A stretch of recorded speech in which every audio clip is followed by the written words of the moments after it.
दोस्तों बाज़ार में एक नई दुकान खुली जिते लिखियल हुयो मुड़ुस ख़रीद कयो। हिते मुड़ुस विकामनि था, पंहिंजी पसंदि जो मुड़ुस ख़रीद कयो।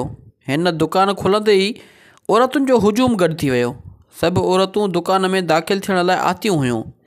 दुकान जे दाख़िल थियण वारे दरवाज़े ते हिकु बोर्ड लॻल हुयो, उन ते कुझु हिदायतूं ऐं शर्त लिखियल हुया। हिन दुकान में का छोकिरी या औरत सिर्फ़ु हिकु दफ़ो दाख़िल थी सघे थी। दुकान में 7 माड़ियूं आहिनि। हर माड़ ते मुड़ुसनि जा क़िस्म लिखियल आहिनि। ख़रीदार औरत कंहिं बि माड़ मां मुड़ुस जो इंतिख़ाब करे सघे थी, पर हिकु दफ़ो मथे वञी पोइ वापसि हेठि नथी अची सघे, सिर्फ़ु ॿाहिरि वञी सघे थी।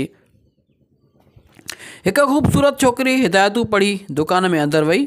पहिरीं माड़ीअ जे दरवाज़े ते लिखियलु हुयो त हिन माड़ ते तव्हांखे अलाह जा नेक बंदा मिलंदा। छोकिरी अॻिते वधी ॿी माड़ ते वई।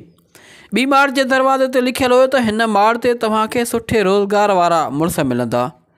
छोकिरी 3 माड़ ते वई। उते लिखियलु हुयो हिते तव्हांखे ख़ूबसूरत मुड़ुस मिलंदा जिन खे रोज़गार बि हूंदो। उहो पढ़ी छोकिरी रुकी, पर सोचियईं ख़बर नाहे अॻिते अञा सुठो मुड़ुसु मिली वञे। 4थी माड़ जे दर ते लिखियलु हुयो हिते तव्हांखे ख़ूबसूरत रोज़गार वारा ऐं घर जे कम में माहिर मुड़ुस मिलंदा।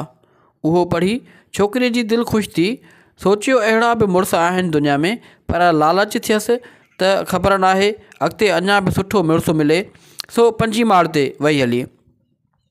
उन जे दर ते लिखियलु हुयो त हिन माड़ जा मुड़ुस रोज़गार वारा, ख़ूबसूरत, घर जे कमनि जा माहिर ऐं ज़ालुनि खे घणो प्यार ॾियण वारा ऐं ज़ालुनि जो ख़्यालु रखण वारा मुड़ुस मौजूदु आहिनि।